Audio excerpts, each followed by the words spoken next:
Good morning students, welcome back again my YouTube channel.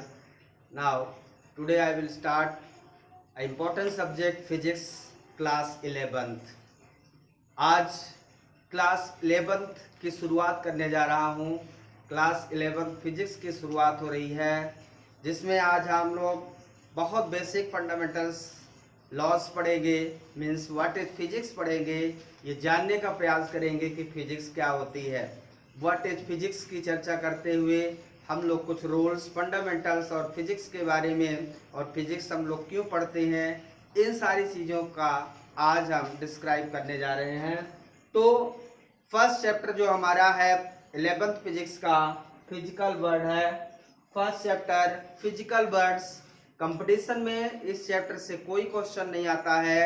हाँ, state exam या आपका home exam में कुछ क्वेश्चंस आते हैं. तो कंपटीशन के अकॉर्डिंग ये चैप्टर का कोई इम्पोर्टेंस नहीं है, लेकिन आपके स्कूल के हिसाब से ये इम्पोर्टेंट चैप्टर है. उतना ज़्यादा इम्पोर्टेंट नहीं है जितना बाकी और चैप्टर्स हैं, लेकिन इसको हमें थोड़ा सा बेसिक फिजिकल वर्ड्स के बारे में, जो हमारे वर्ड्स हैं कुछ, उनके बारे में हमें पढ़ना बहुत ज़रूरी है. तो आज मैं 11th फिजिक्स की शुरुआत करने जा रहा हूँ. बाकी हमारी क्लासेस 9, 10, 11, 12 की सभी क्लासेस स्टार्ट हो चुकी हैं. 11th की आज मैं शुरुआत कर रहा हूँ. तो फर्स्ट चैप्टर हमारा है फिजिकल वर्ड. तो आज मैं जानना चाहूँगा कि व्हाट इज फिजिक्स, फिजिक्स क्या है. यहाँ से शुरुआत करते हैं. तो पहला क्वेश्चन हमारे दिमाग में है, व्हाट इज फिजिक्स. फिजिक्स क्या है एक्चुअल में. तो फिजिक्स एक्चुअल में है क्या. फिजिक्स ब्रांच ऑफ साइंस है. What is physics, it is the branch of science. And what is science, physics क्या है, ब्रांच ऑफ साइंस है. और साइंस क्या है, तो साइंस सबसे पहले समझ लेते हैं कि व्हाट इज साइंस. साइंस क्या है. साइंस वर्ड का मतलब है सेंटिया से. Science word is the सेंटिया. और सेंटिया एक लैटिन वर्ड है. ये लैटिन वर्ड है और इसका मतलब होता है to know. What is the science, what is the science. Science क्या है. Science, that words are comes the word scientia, and scientia words is a Latin word. What is the meaning of scientia, that is to know. जानना, आपका जो भी जानना है, without knowledge कुछ भी साइंस नहीं है. जो भी आप जानने का प्रयास करते हो, जो भी चीज आप जानते हो, वो सब साइंस है. क्या है साइंस. ये अर्थ का रिवॉल्व होना, सन का निकलना, रात होना, दिन होना, विंड का मार्कर का गिरना, ग्रेविटेशन, जो भी सारी चीजें हैं, हमारा चलना, बहुत सारी चीजें जो भी आप जानते हो, वो सारी चीजें साइंस के कैटेगरी में आती है. साइंस एक ब्रॉड एरिया है, बहुत बड़ा एरिया है. साइंस फिजिक्स है, साइंस मैथ है, साइंस केमिस्ट्री है, साइंस बायोलॉजी है. जितनी भी सारी चीज़ों के बारे में आप जानते हो, वो सब कुछ साइंस है. तो जिसके बारे में हमें जानना है, या बहुत सारी चीज़ों के बारे में हम जानते हैं, या बहुत सारी चीज़ों के बारे में हम नहीं जानते हैं, उन सभी को जानना ही साइंस है. तो साइंस एक इंटरेस्टिंग सब्जेक्ट है, बहुत इंटरेस्टेड सब्जेक्ट है. जब तक इसमें इंटरेस्ट ना आए तो मीन्स आप साइंस नहीं पढ़ रहे हो. क्योंकि साइंस में वो सारी चीजें, वो सारे फिनोमेना, वो सारे लॉज, वो सारे प्रिंसिपल दिखाई देती हैं जो आप ऑब्जर्व करते हो, जो आप प्रैक्टिकली ऑब्जर्वेशन करते हो, वो सारी चीजें आप प्रैक्टिकली देख सकते हो. तो बहुत इंटरेस्टेड सब्जेक्ट है, इसलिए आज मैं शुरुआत करने जा रहा हूँ. Science. Science is the word scientia, which is a Latin word which comes, that means scientia means to know. तो ये हमारा साइंस है। जो भी आप जानना चाहते हैं या जो भी आप जानते हैं वो सब साइंस है। तो साइंस में भी कई कैटेगरीज होती हैं, जिसके अकॉर्डिंग हम लोग फिजिक्स पढ़ते हैं, केमिस्ट्री पढ़ते हैं, मैथमेटिक्स पढ़ते हैं।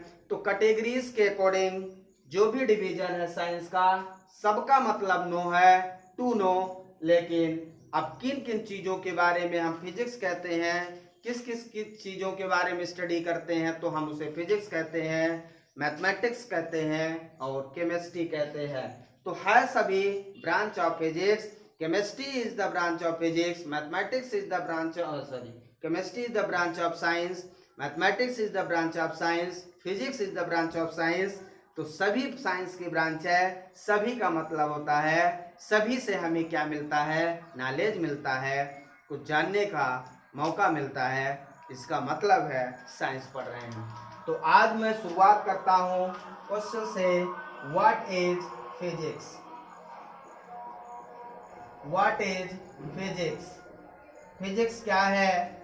फिजिक्स एक वर्ड है। फिजिक्स फाइव यो सिग्मा एन, ये 15th सेंचुरी का एक ग्रीक वर्ड है। 15th सेंचुरी का एक ग्रीक वर्ड है, जिसमें से इसका मतलब होता है nature.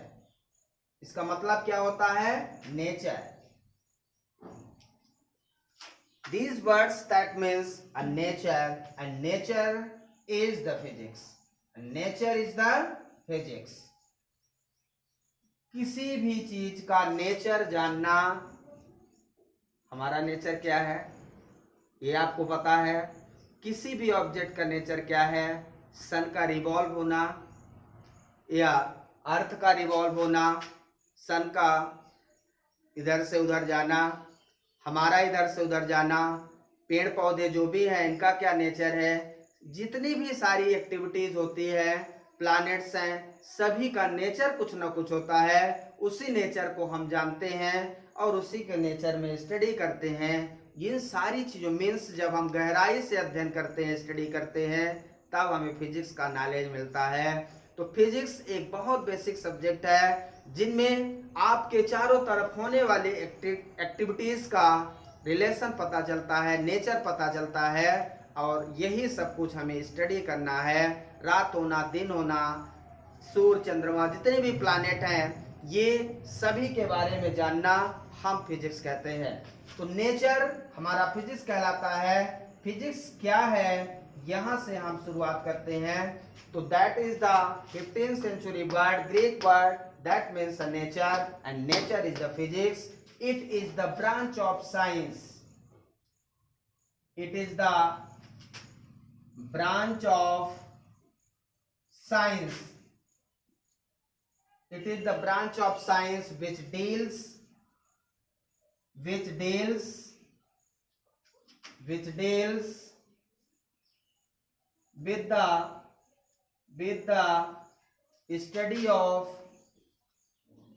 study of laws of nature and natural phenomena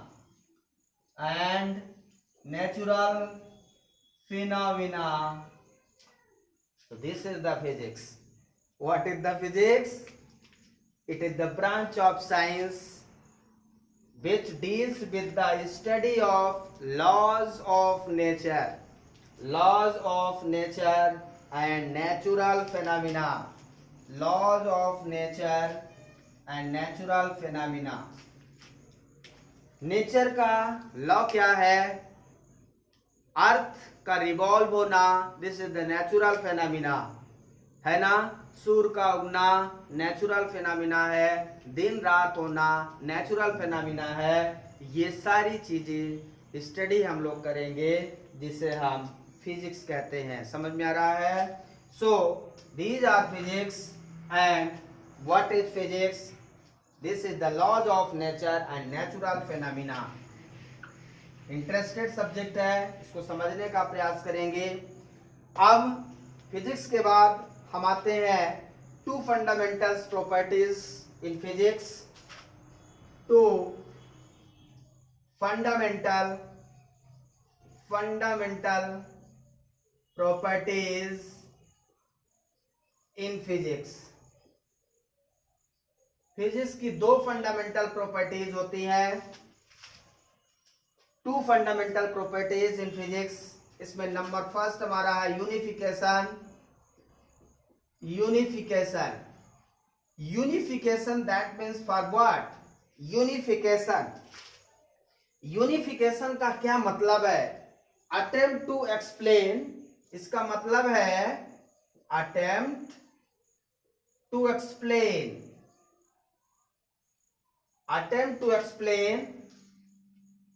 various phenomena, attempt to explain various phenomena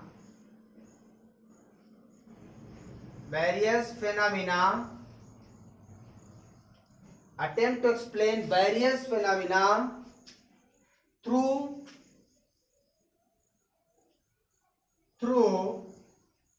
few laws,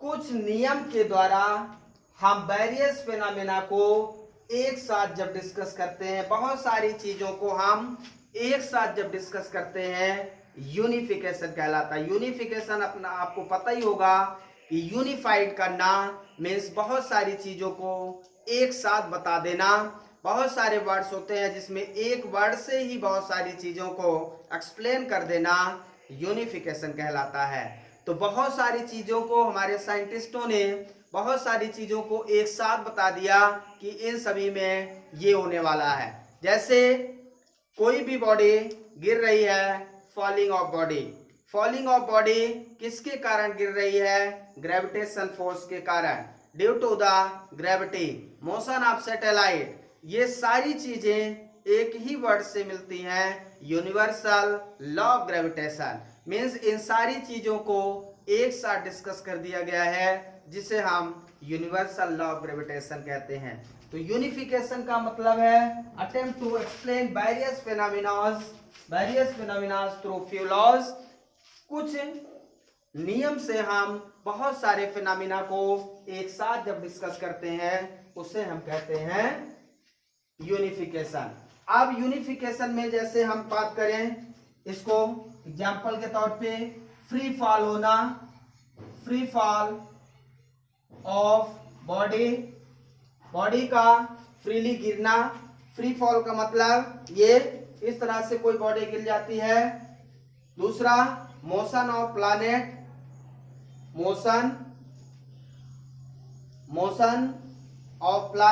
around sun, ऐसा भी है motion of planet around sun के चारों ओर प्लैनेट्स का रिवॉल्व होना। Motion of planet around sun के चारों ओर प्लैनेट का रिवॉल्व होना। और motion of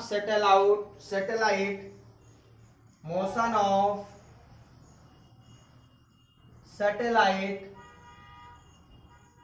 around the planet.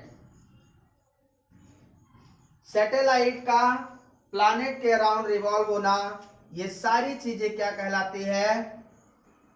इन सारी चीजों को यदि हम डिस्कस करें तो एक वर्ड में हम इनको डिस्कस कर सकते हैं, universal law of gravitation.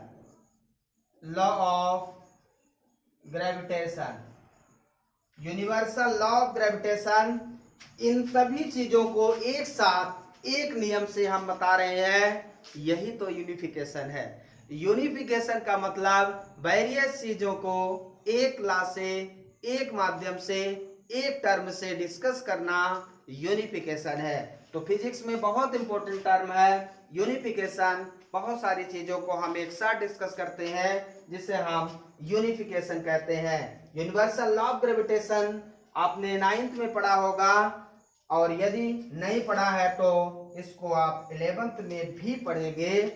F equal to G m1m2 by R square.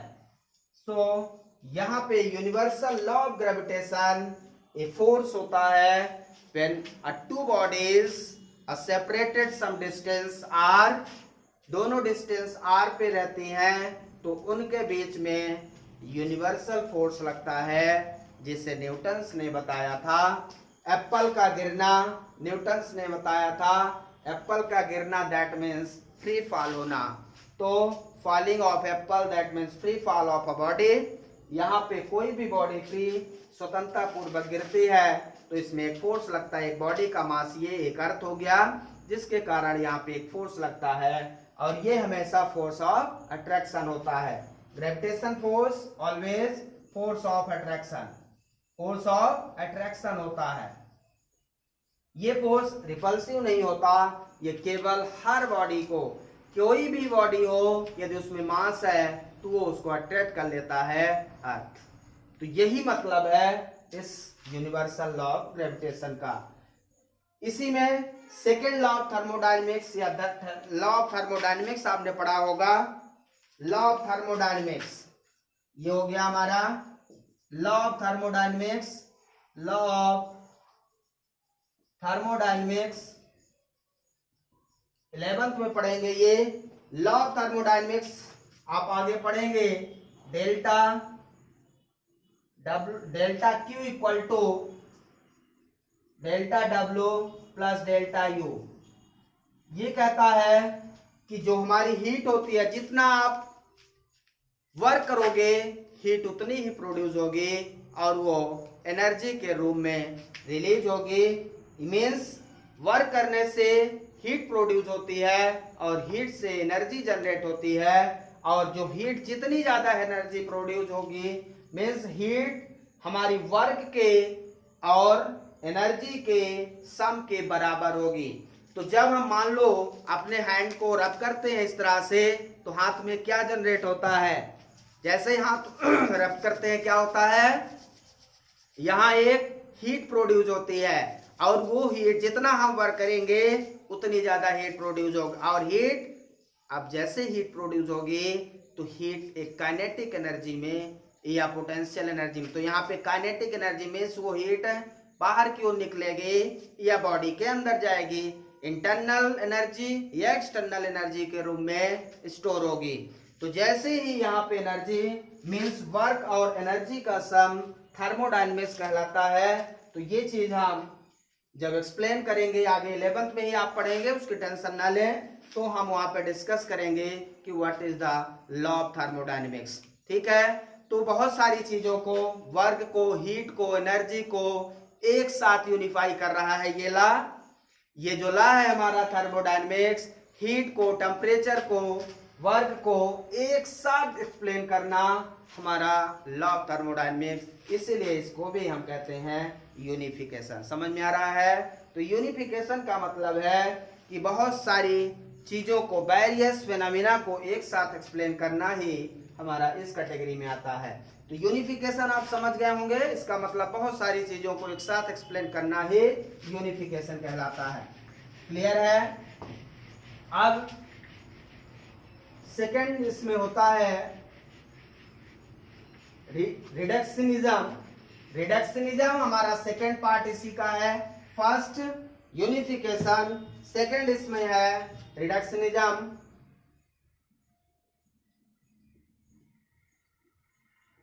Reductionism का क्या मतलब है? रिडक्शनिज्म का क्या मतलब है भाई? इसमें to study a large system, to study a large system, हम रिडक्शनिज्म में क्या करेंगे, एक लार्ज सिस्टम के बारे में स्टडी करेंगे। ये ध्यान रखना हमें, टू स्टडी लार्ज सिस्टम। जैसे हम बात करें लार्ज सिस्टम में, जैसे हम बात करें जनरेटर की,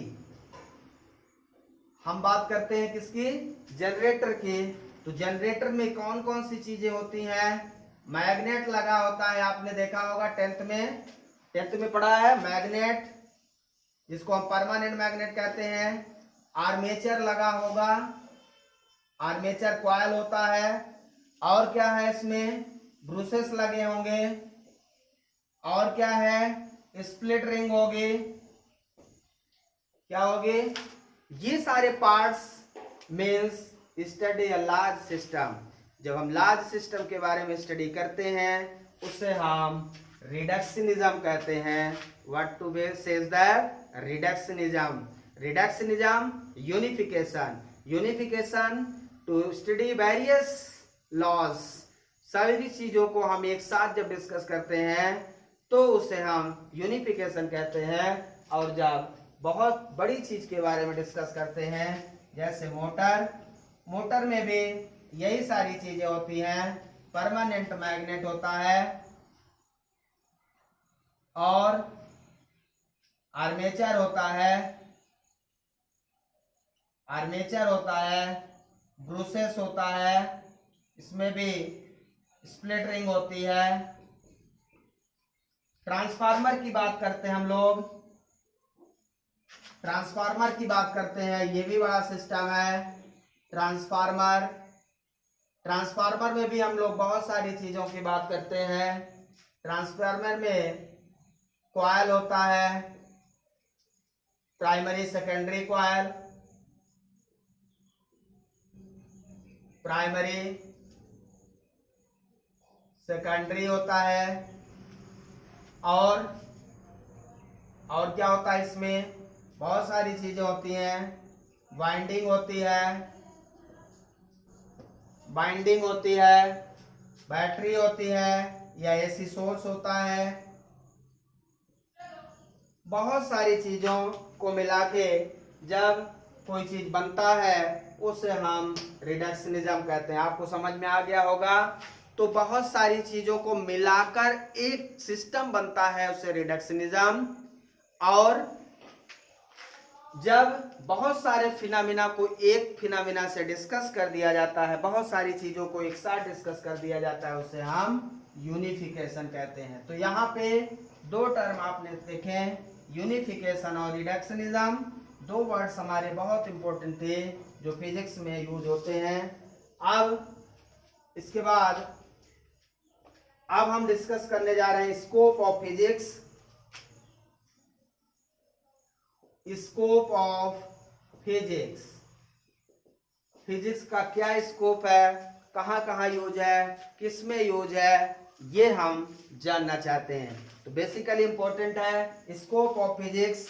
स्कोप ऑफ फिजिक्स को हम दो पार्ट में डिवाइड करते हैं। पहला है माइक्रोस्कोपिक, माइक्रोस्कोपिक। दूसरा है माइक्रोस्कोपिक। यहाँ पे दो टर्म है, माइक्रो है, एक माइक्रो है। माइक्रो और माइक्रो दो वर्ड्स हैं। इस माइक्रो का मतलब होता है लार्ज साइज, लार्ज साइज। इस वर्ड का मतलब होता है वेरी स्मॉल साइज। उसकी जो साइज है वो बहुत छोटी है, बहुत छोटी, बहुत छोटी, उसे हम माइक्रोस्कोपिक कहते हैं। और मैक्रोस्कोपिक लार्ज साइज, ये बड़ी होगी, बड़ी होगी, बहुत बड़ी होगी। ये एक ऐसी साइज है जिसको आप अपनी आंखों से देख सकते हैं। इसे आप शायद अपनी आंखों से, नॉर्मल आंखों से देख नहीं सकते। तो स्कोप ऑफ फिजिक्स में हम दो पार्ट में बात करेंगे। मीन्स हमारी जो फिजिक्स है बेसिकली वो दो पार्ट में डिवाइड है, जिसमें से एक तो हमें कोई भी बॉडी दिखाई देगी। जैसे ये बॉडी है, इसमें हम फोर्स लगाएं तो ये तो दिखाई देगा, आपका मैकेनिक्स कहलाएगा। मीन्स सारी एक्टिविटीज, सारे फिनोमिना जिस बॉडी में हम लगाते हैं वो बॉडी दिखाई देती। वो फिनोमिना यदि दिखाई देता है, यदि वो फिनोमिना दिखाई देता है तो वो माइक्रोस्कोपिक में आएगा। और वो फिनोमिना दिखाई नहीं देता है नॉर्मल आंखों से, तो उसे हम माइक्रोस्कोपिक कहते हैं। इसमें हम पढ़ते हैं जो हमारा माइक्रोस्कोपिक है, इसमें हम पढ़ेंगे क्वांटम फिजिक्स। इसमें जो हम पढ़ने जा रहे हैं, इसमें हम पढ़ते हैं क्वांटम फिजिक्स। क्वांटम फिजिक्स जो हम पढ़ेंगे ये क्लास 12th का चैप्टर होगा। इसे हम 12th में स्टडी करेंगे। 11th में आप उन सारी चीजों के बारे में स्टडी करेंगे जो दिखाई देंगी। ध्यान रखना है, उन सारी चीजों के बारे में हम 11th में स्टडी करेंगे जो हमें दिखाई देंगी, और उन सारी चीजों के बारे में हम 11th में डिस्कस करते हैं जो हमें दिखाई देती है। 12th में जब हम स्टडी करेंगे तो हमें बहुत सारी चीजें दिखाई नहीं देगी, बस यदि हम उसको इलेक्ट्रोस्कोप या माइक्रोस्कोप से देखेंगे तब जाके हमें वो दिखाई देगा। बाकी फिनोमेना जैसे इलेक्ट्रिसिटी आपके घर में आती है, करंट, आपको करंट दिखाई नहीं देती है, बस आती है और चली जाती है। यही फिनोमेना जो आती है और चली जाती है, दिखती कुछ नहीं है। इलेक्ट्रॉन का मूव करना, एटम्स का होना, ये सारी चीजें जो हैं ये दिखाई नहीं देंगे, वो हम 12th में स्टडी करेंगे। तो हमारा क्वांटम फिजिक्स यहाँ कहलाएगा। और एटम, न्यूक्लियस, इसमें जो हम पढ़ेंगे वो बहुत सारी चीजें पढ़ेंगे।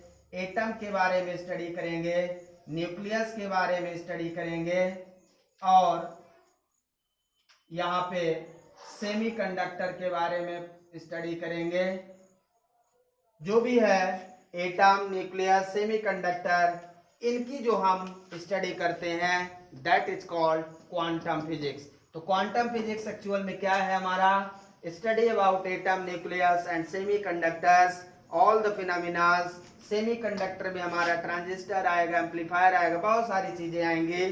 तो ये सारी चीजें जब हम स्टडी करेंगे माइक्रोस्कोपिक कहलाएगा। तो ना तो आप एटम देखे होंगे तो उसके पार्टिकल्स नहीं देखे होंगे। पार्टिकल्स में इलेक्ट्रॉन, प्रोटॉन, न्यूट्रॉन आप नहीं देखे होंगे। देखे हैं क्या? तो एटम्स में जो इलेक्ट्रॉन, प्रोटॉन, न्यूट्रॉन होते हैं, एटम स्मॉलेस्ट पार्टिकल होता है which can not be divisible in any manner. किसी भी प्रकार से उसको आप डिवाइड नहीं कर सकते हो, वो स्मॉलेस्ट पार्टिकल एटम कहलाता है। उसी में न्यूक्लियस भी होता है, ठीक है ना। अब हम आते हैं माइक्रोस्कोपिक में। माइक्रोस्कोपिक में जो हमारी पहली ब्रांच है वो है मैकेनिक्स। जो माइक्रोस्कोपिक में हम डिस्कस करेंगे, पहली ब्रांच हमारी मैकेनिक्स होगी।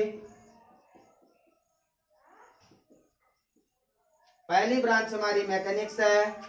दूसरी ब्रांच हमारा थर्मोडायनेमिक्स होगा। थर्मोडायनेमिक्स होगा। और तीसरा हमारा होगा इलेक्ट्रोमैग्नेटिक।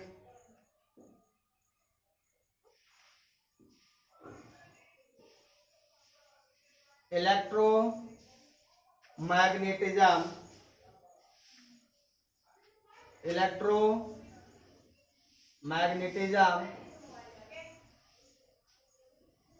इलेक्ट्रोमैग्नेटिज्म हमारा होगा। अब ये सारी चीजें माइक्रोस्कोपिक में हम पढ़ेंगे। माइक्रोस्कोपिक में मैकेनिक्स में हम क्या क्या पढ़ेंगे आप ध्यान देंगे। मैकेनिक्स में जो हम पढ़ेंगे, मोशन पढ़ेंगे, लॉज ऑफ मोशन पढ़ेंगे, न्यूटन्स लॉ ऑफ मोशन आपने ध्यान होगा 9th में पढ़ा था। मोशन पढ़ेंगे, वर्क एनर्जी पढ़ेंगे, वर्क एनर्जी ये पढ़ेंगे, वर्क एनर्जी पढ़ेंगे। रोटेशनल मोशन पढ़ेंगे, रोटेशनल मोशन में सर्कुलर मोशन होगा, ये पढ़ेंगे। और ग्रेविटेशन पढ़ेंगे, सैटेलाइट का स्टडी पढ़ेंगे,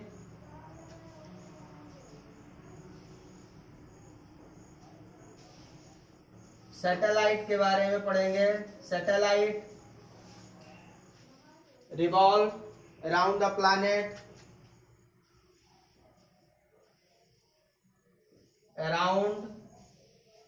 प्लैनेट, बहुत सारी चीजें हैं यहाँ पे जिसके बारे में हम जो पढ़ेंगे तो ये हमारा मैकेनिक्स कहलाएगा। फ्रिक्शन पढ़ेंगे आप, इसी में फ्रिक्शन पढ़ेंगे, फोर्स पढ़ेंगे, बहुत सारी चीजें हैं जो आप मैकेनिक्स में, जितनी सारी चीजें आपको दिखाई देंगे वो सारी की सारी मैकेनिक्स में आप पढ़ेंगे। थर्मोडायनेमिक्स में जो हम पढ़ेंगे, थर्मोडायनेमिक्स में हम बेसिकली हीट के बारे में पढ़ेंगे, टेम्परेचर के बारे में पढ़ेंगे, हीट के बारे में पढ़ेंगे, टेम्परेचर के बारे में पढ़ेंगे, लॉ ऑफ थर्मोडायनेमिक्स पढ़ेंगे,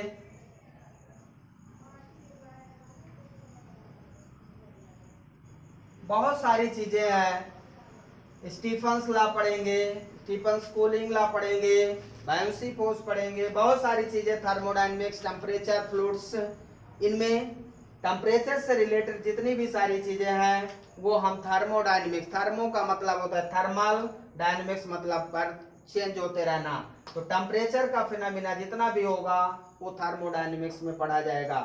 इलेक्ट्रोमैग्नेटिज्म में हम पढ़ेंगे, ऑप्टिक्स पढ़ेंगे, ये 12th का चैप्टर है ऑप्टिक्स, इसे हम 12th में पढ़ेंगे।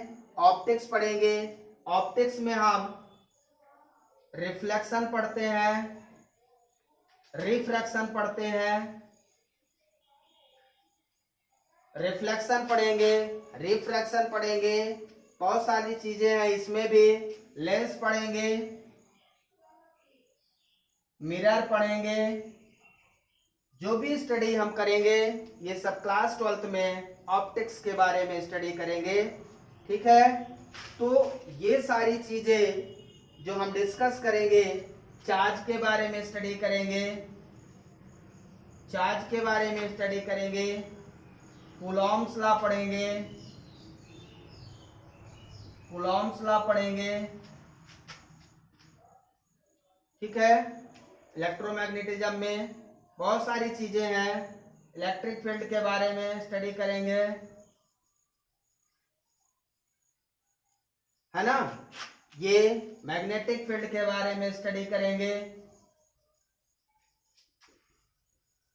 मैग्नेटिक फील्ड के बारे में स्टडी करेंगे, बहुत सारी चीजें हैं जो हम स्टडी करेंगे। तो इस तरह से स्कोप ऑफ फिजिक्स हमारा माइक्रोस्कोपिक और माइक्रोस्कोपिक है। एक का मतलब लार्ज साइज होता है, दूसरे का माइक्रो, वेरी स्मॉल साइज।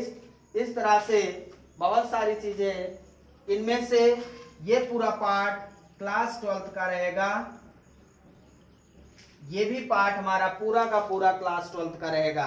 तो ये सारी चीजें आप 12th में पढ़ेंगे, और ये जो भी इधर है ये सारी के सारी चीजें आप 11 में पढ़ेंगे। तो ये वाली चीजें क्लास 11th में पढ़ेंगे आप, ठीक है।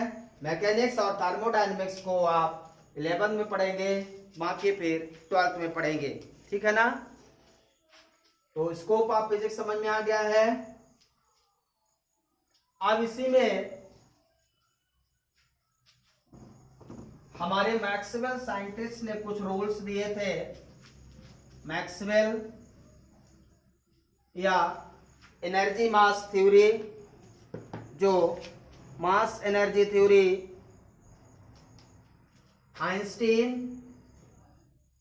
आइंस्टीन साइंटिस्ट ने,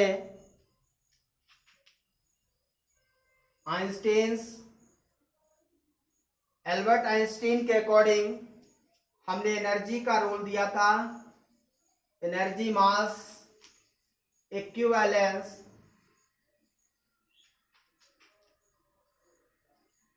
energy mass equivalence relation equal to mc square, energy mass equivalence relation equal to mc square. यहाँ पे जो हमारा c है स्पीड ऑफ लाइट है, स्पीड ऑफ लाइट, और स्पीड ऑफ लाइट आपको पता है 3 × 10⁸ मीटर पर सेकेंड होती है। इतनी ज्यादा स्पीड के साथ लाइट जो जाती है, तो किसी भी बॉडी का mass energy upon speed of light कर दें, उसके हिसाब से उसका जितनी ज्यादा स्पीड ऑफ लाइट है मीन्स एनर्जी, उस बॉडी का मास उतना कम होगा, ठीक है। तो कोई भी बॉडी जितनी तेजी से चलती है, जिस स्पीड से चलती है, उसका मास उतना ही कम होता है। ज्यादा स्पीड से मास कम होगा और कम स्पीड से, जैसे ये बॉडी है, इसका मास ज्यादा है तो इसकी जो वेलोसिटी है चलने की वो कम होगी। एक पार्टिकल है जो ज्यादा तेजी से चलता है तो उसका मास कम हो जाता है। तो मास इक्विवेलेंस रिलेशन, इसी एनर्जी मास इक्विवेलेंस रिलेशन का यूज एटम में और न्यूक्लियर फिजन एंड फ्यूजन में करते हैं, जो एटम बम, हाइड्रोजन बम के रूप में एक निर्माण होता है। तो आइंस्टीन ने जब ये रिलेशन निकाला था इक्वल टू mc², उसी से उनको नोबेल प्राइज मिला था। और तब उनको ये नहीं ध्यान था कि इसका इतना बड़ा दुरुपयोग भी कोई कर सकता है। तो एटम बम, न्यूक्लियर बम इससे बनाया गया। सोचिए अब न्यूक्लियर बम यदि एक बार छोड़ दिया जाए तो आप समझ सकते हैं क्या होने वाला है। तो साइंटिस्ट अल्बर्ट आइंस्टीन उस समय ये सोच नहीं पाए थे, लेकिन बाद में इसका दुरुपयोग किया गया तो उससे आइंस्टीन बहुत दुखी थे। तो अब कर भी क्या सकते हैं, उन्होंने अच्छा रिलेशन दिया। इसके बाद यहाँ पे मैक्सवेल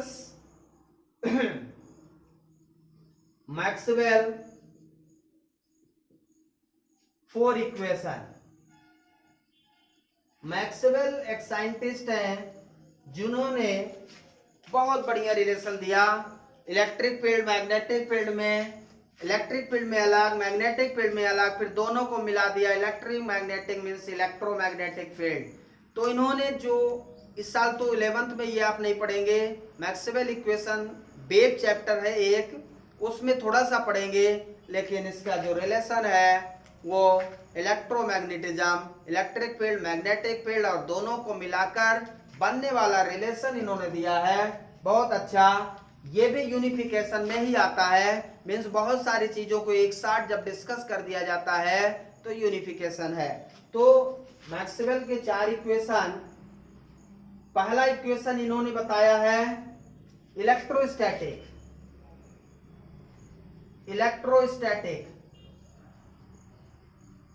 इलेक्ट्रोस्टैटिक में आप लोग जैसे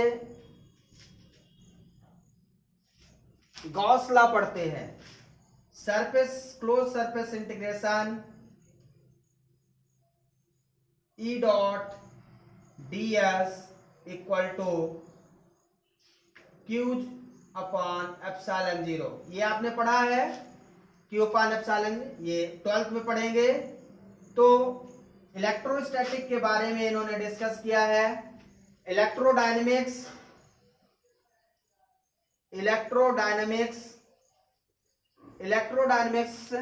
फैराडेज लॉ ने बताया था। फैराडे लॉ ने जो इलेक्ट्रिक और मैग्नेटिक फील्ड में रिलेशन बताया, मीन्स उसके कारण वो डायनेमिक्स हो जाएगा, इलेक्ट्रोडायनेमिक्स कहलाएगा। और मैग्नेटिज्म में करीब एक मैग्नेटिज्म में है हमारा, और फिर दूसरा है इलेक्ट्रोमैग्नेटिक वेव।